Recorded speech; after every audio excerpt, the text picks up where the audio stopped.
Welcome to Appleseed Prep. This is the personal protection equipment episode.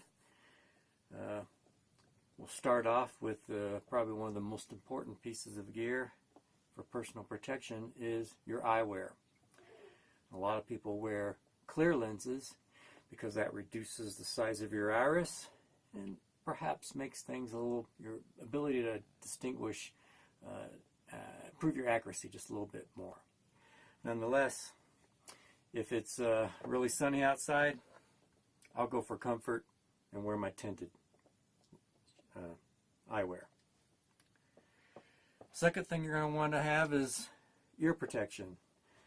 Earmuffs, the electronic earmuffs are ideal because you turn them on and they amplify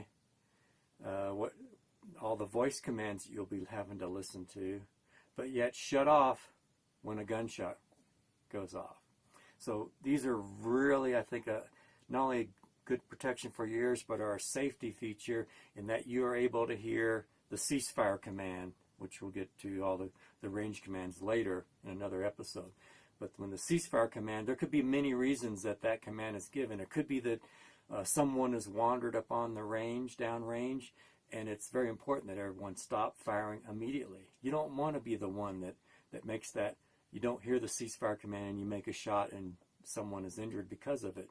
So get the electronic muffs. Well worth it. They're not that expensive. You can get them on Amazon for like $30-40, and it makes your day much easier. You'll better have conversations with your muffs on, and then yet when the gunfire starts, they'll shut off and protect your ears.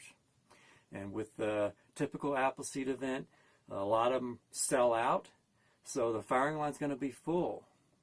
So there'll be a lot of noise, not only your rifle, but the rifles around you. So maybe your 22 is not too loud, but there could be a center fire rifle right next to you that maybe has a muzzle brake on it. And muzzle brakes usually throw the blast down and back at an angle from the muzzle. And so you could be right in the path of a pretty significant loud noise. So good muffs, very important. Now, the other thing is, as I just mentioned, you may be on a firing line with a rifle next to you that's ejecting brass right at you.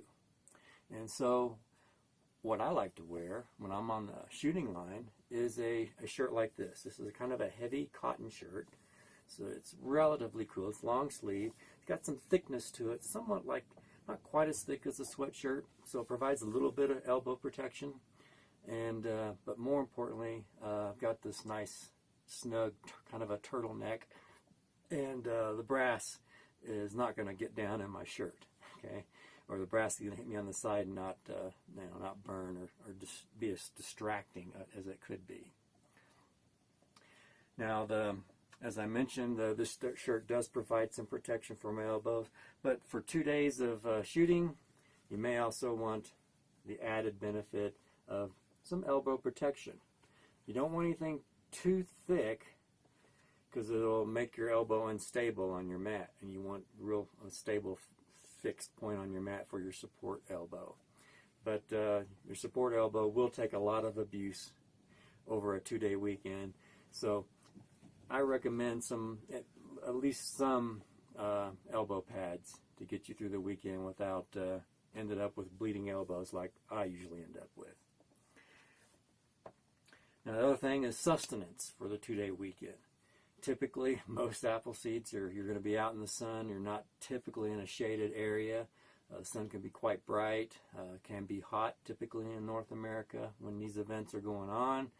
So you're going to need to drink a lot of water. So bring either lots of the bottled waters, let's get a 24 pack on the way to the gun range, or bring a big water jug, ice water or something. Keep yourself hydrated and cool. If you don't keep hydrated, your eye is going to dry out and your vision is going to degrade and your performance will degrade as a result. And then also you do need some food throughout the day. Typically want to stay away from sugary foods. A lot of people get a little bit shaky or have an energy drop off. Eat some sugary foods. You do get a temporary boost, but then you get this energy drop off. and you start feeling weak and lazy and slack. Good foods, bananas, which contain potassium, things like avocados, which also contain potassium, especially if you're in an area where it's going to be a lot of heat and you might be sweating a lot. So you're going to want to, if you can bring some kind of shade, if you got a shade, awning thing you can bring, you can at least step back into the awning between drills and keep in the shade. That's also helpful as well. A hat, keep the sun off your head and your eyes. Some people wear a boonie hat, which has the wider brim, which is fine when you don't have your muffs on, but they kind of get in the way when I'm wearing earmuffs. So that's the basics of personal protection equipment and your clothing for an Appleseed event. You can wear like loose-fitting tactical. 511 makes tack-light pants, which are pretty nice, cool. They also have kind of a little bit extra padding in the knees. You will be getting up and down off of your shooting mat quite often. So that can be useful, but the pants aren't as critically important as the rest of the personal protection equipment.